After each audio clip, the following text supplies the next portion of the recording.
सभी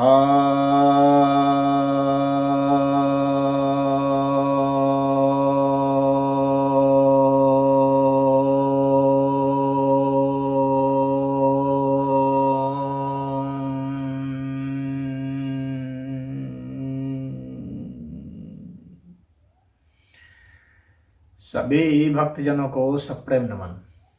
भक्तों, आज आपकी एक जिज्ञासा का समाधान लेकर आया हूँ। जिज्ञासा यह है कि शूद्रों को ही सेवा करने के लिए क्यों कहा है, अन्य वर्णों को क्यों नहीं कहा गया।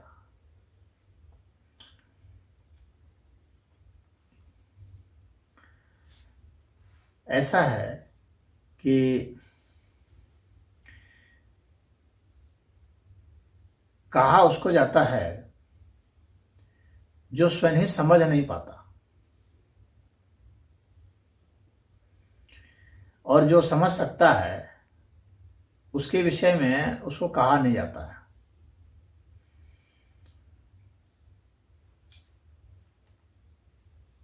शूद्र उसको कहते हैं जो एक तरह से अशिक्षित हो, जो शोक में हो, उस व्यक्ति को शूद्र कहा जाता है। यह व्यक्ति विशेष की एक अवस्था होती है। ऐसा नहीं है कि जो व्यक्ति शूद्र है वो शूद्र ही रहेगा। वह व्यक्ति अपने विचार को, अपने भाव को, अपने कर्मों को, इसके माध्यम से अपने गुणों को परिवर्तित करके अलग वर्ण में बदल जाता है। अब शूद्र को जो इस तरह का व्यक्ति है, जो कि आलसी है, जो अकर्मण्य है, जो उतना कर्मठ ही नहीं है,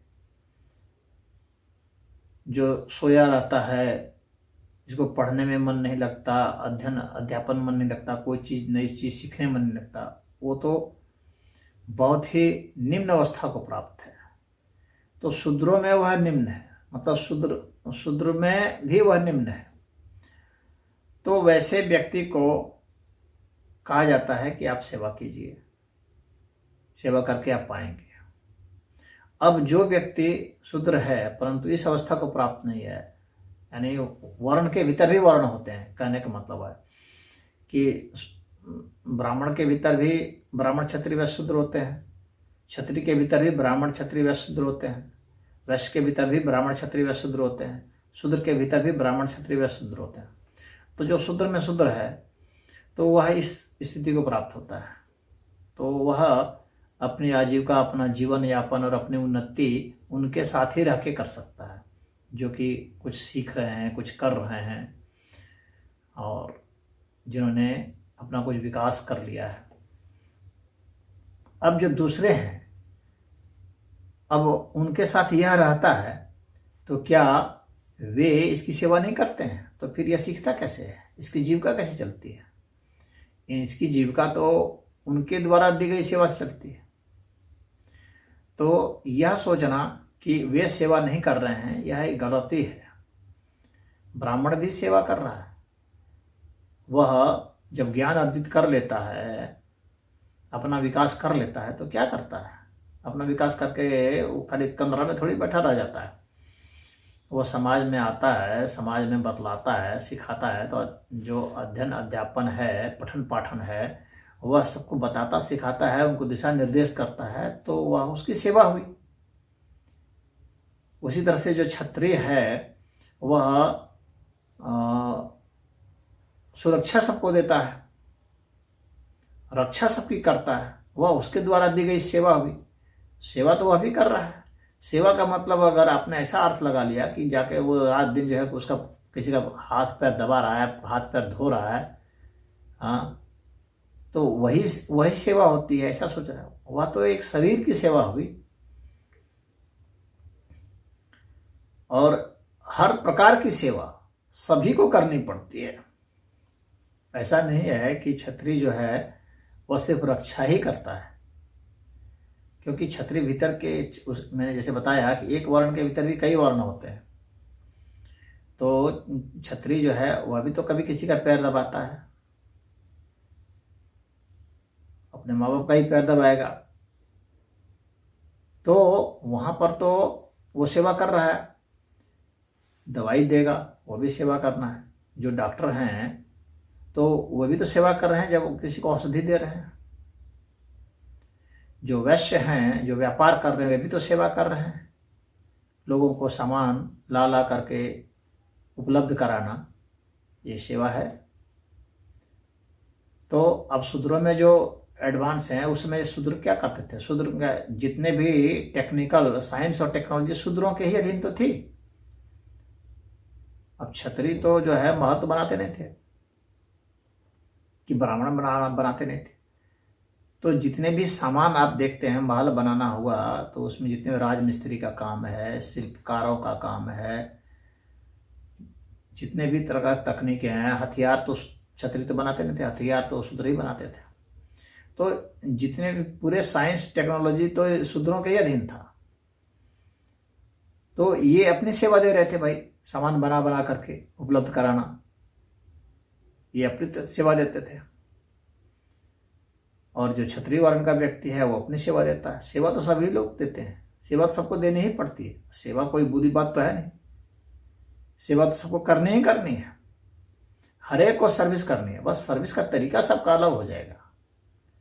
तो सेवा को या तो अपने गलत समझ लिया या गलत अर्थ में ले लिया, और यह भी सोच रहे हैं कि यही एक सेवा कर रहा है, वो सेवा नहीं कर रहा। उनके बारे में नहीं कहा गया, उनके बारे में भी कहा गया है, लेकिन वो इस तरह से नहीं कहा गया है, क्योंकि बुद्धिमान को इशारा काफी होता है, और जो बुद्धिमान नहीं होता है उसको बिल्कुल ठेठ भाषा में बताना पड़ता है। क्षत्रिय विषय में बता दिया गया है कि भाई वह जो रक्षा करते हैं, तो अगर उनके वैसे कहा गया रक्षा करते हैं, तो क्या इसको आप सेवा नहीं मानते हैं? यदि कोई आपकी रक्षा कर रहा है, मिलिट्री हमारी रक्षा कर रही है, तो क्या वह सेवा नहीं कर रहे हैं? वह भी सेवा है। अध्यापक अगर हमें पढ़ा रहा है तो क्या वो सेवा नहीं दे रहा है? डॉक्टर हमें दवा दे रहा है तो क्या वो सेवा नहीं दे रहा है?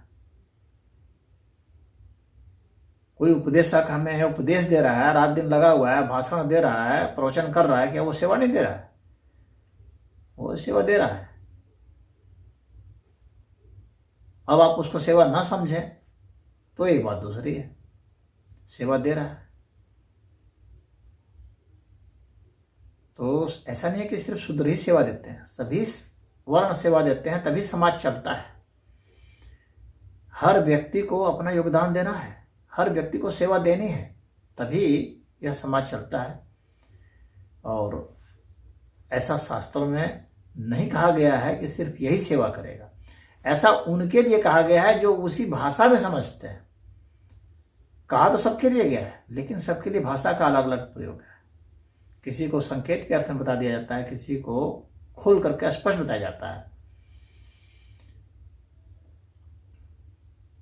तो सुरक्षा, क्षत्रिय को सुरक्षा देना सबके लिए है। वैश्य को जो है व्यापार करना है तो सबके लिए करना है। क्या वो वैश्य खाली अपने खाता था क्या ला करके? भाई वो तो सामान सबको देता ही ना था, बेचता ही था सबको। तो ला करके कहाँ कहाँ से सामान वो दे रहा है, तो व्यापार कर करके दे रहा है। जो कृषक है वो खेती करके सारा अनाज खुद ही थोड़ी खा जाता है भाई, वो अभी तो अनाज अपना बेचता था जिससे दूसरों का पेट भर रहा है, तो उसकी सेवा हो गई। जो कपड़ा बुन रहा है, कपड़ा कौन शूद्र लोग बुनते थे, तो वह जो है कपड़ा बुन रहा है तो क्या सब कपड़ा अपने पहन रहा है? तो वो दूसरों को दे रहा है। ब्राह्मण जब पोथी बाँच रहा है तो क्या खाली अपने लिए बाँच रहा है? वो भी दूसरों को ही दे रहा है, सेवा कर रहा है। तो जो भी व्यक्ति जो भी कर रहा था वो सबके लिए कर रहा था, सबको सेवा देनी पड़ती है। ऐसा नहीं समझना चाहिए कि कोई सिर्फ सेवा ले रहा था। ऐसा कोई भी नहीं था जो सिर्फ सेवा ले रहा था, ऐसा संभव ही नहीं है। हर एक को सेवा देनी पड़ती है, सेवा लेनी भी पड़ती है। सबको सबकी जरूरत है। एक व्यक्ति हर काम नहीं कर सकता। जो जिस योग्य होता है वह उस काम को करता है, उसी को वो अच्छा से कर भी सकता है। तो इस विषय में अफवाहों पर ध्यान मत दें। जो घृणा फैलाने का काम करते हैं वे तरह तरह की बातें करके लोगों को बहकाते हैं। तो ऐसे प्रोपेगेंडा करने वालों को, एजेंडाधारी लोगों को, राजनीतिक के लोग जो हैं, जो समाज में विद्वेष फैलाते हैं, उनसे बचिए।